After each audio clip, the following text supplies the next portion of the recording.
포뮬러1 경기에 관심을 가져본 적이 있습니까? 서킷을 따라 최고 속력이 무려 시속 300km를 상회하는 자동차를 탄 10개의 팀, 20명의 선수들이 가장 먼저 체커기를 보기 위해 2시간이 조금 안 되는 시간 동안 경기를 펼치는 리그입니다. 보는 사람이 다 짜릿해질 정도의 엄청난 스피드, 그리고 마치 전투기를 보는 듯한 아름다운 차량들이 눈에 띕니다. 올림픽, 월드컵과 함께 세계 3대 스포츠 경기로 일컬어지는 이 포뮬러1은 매 경기마다 수만 명의 관중이 찾아들고 또 그 관중들을 열광시킵니다.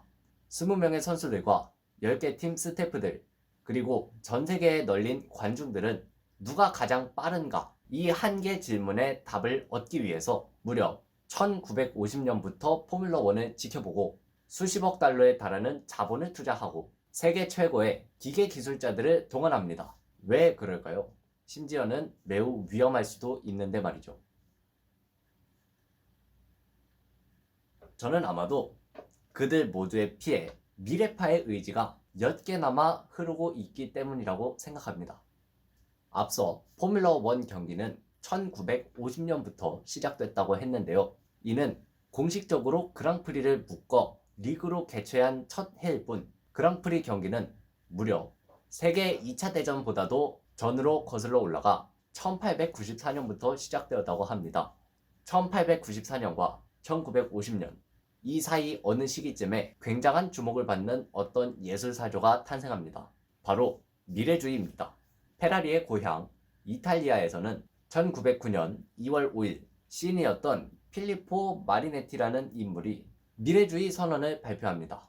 마리네트는 이탈리아가 오랜 기간 동안 헌옷 입은 장사꾼 노릇을 해왔다고 했습니다. 미래주의 예술가들은 이탈리아를 무덤처럼 뒤덮고 있는 박물관들로부터 석방시키겠다는 대단히 파격적인 신조 아래 출발했습니다.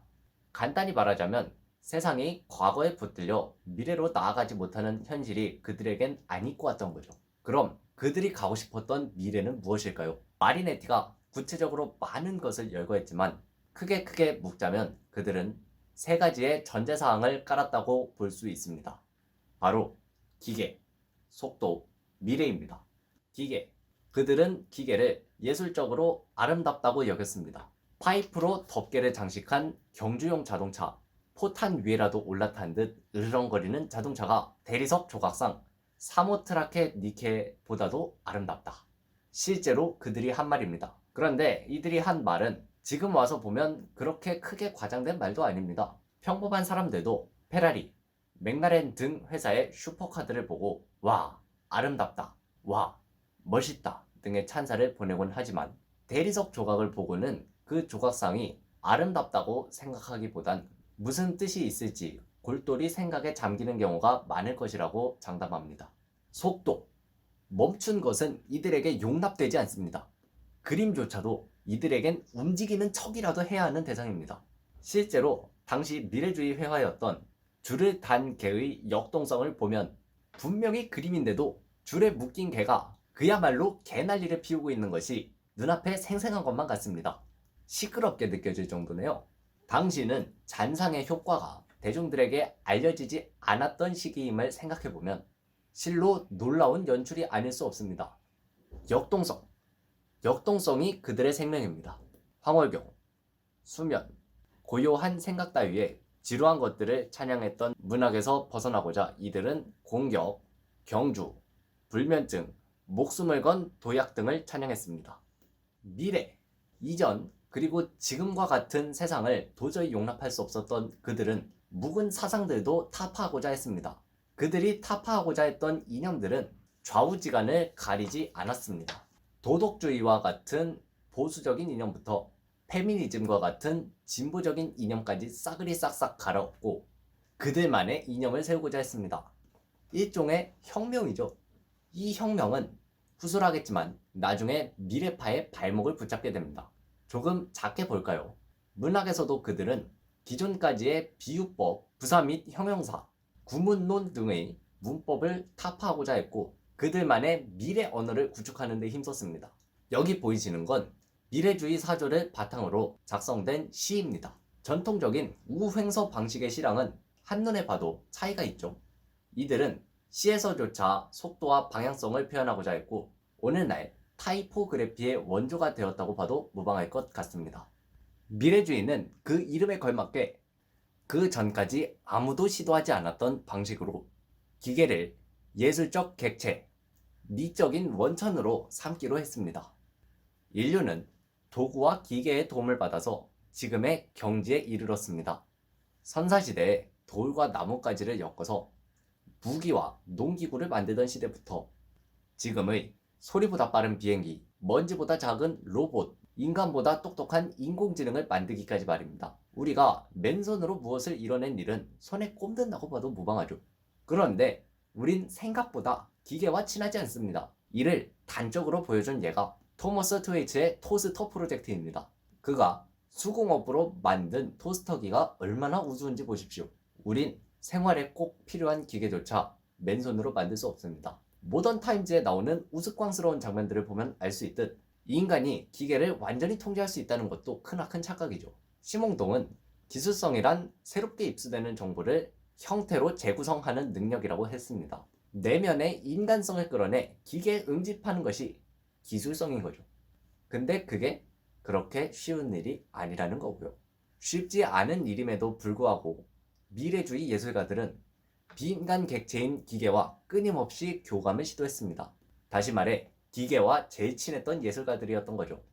기계를 너무나 사랑했던 미래주의 예술가들은 어떻게 되었을까요? 미래주의 예술가들에겐 미래도 기계도 매우 중요했습니다. 미래의 중요성이 너무 큰 나머지 그들은 묵은 것들에 대한 끊임없는 파괴를 주장했으니까요. 그리고 그 논리에 따라 그들은 전쟁을 찬미하게 이릅니다. 전쟁터에는 그들이 좋아하는 기계도 널렸고 신나게 파괴하는 현장이기도 하니까요. 실제로 미래주의 예술가 중에는 세계대전에 참전하여 전사하여 요절한 사람이 많다고 합니다.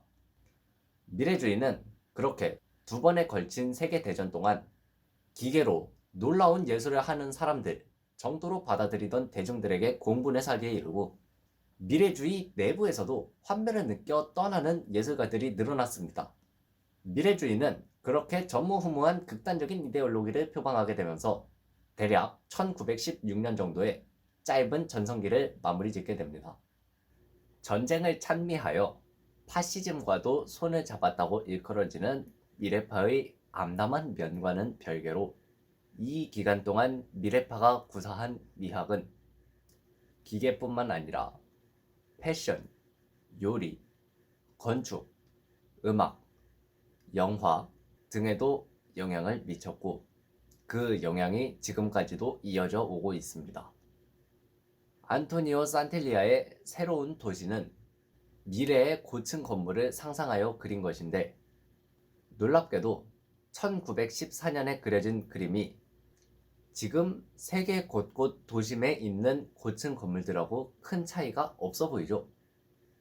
이처럼 미래주의는 현대 사회 콘셉트의 다이나믹, 즉 역동을 불어넣었다고 할 수 있으며 그들이 진정 표방하려고 했던 미래가 어느 정도는 이루어졌다고 보아야 할 것 같습니다. 여기까지 20세기 초 반짝 짧은 전성기를 누렸던 미래주의의 탄생과 몰락에 대해 알아보았습니다. 비록 미래주의는 지나친 극단성으로 인해 사장되긴 했지만 그들의 의지는 아직까지도 남아 있습니다. 현대인들은 전자제품을 광고할 때도 PC 미래형이라는 미사여구를 붙이며 2022년에도 2023년형이랍시고 자동차를 출시합니다. 현대인들에게도 끊임없이 진보하고자 하는 미래파의 의지가 남아있다는 것입니다. 제 아무리 그들이 도덕주의와 같은 묵은 관념들을 타파하고자 했다지만 무분별한 폭력과 살인, 전쟁 등 남에게 피해를 주어서는 안 된다는 공리와도 같은 윤리의식을 최소한 지켰더라면 하는 아쉬움이 남습니다.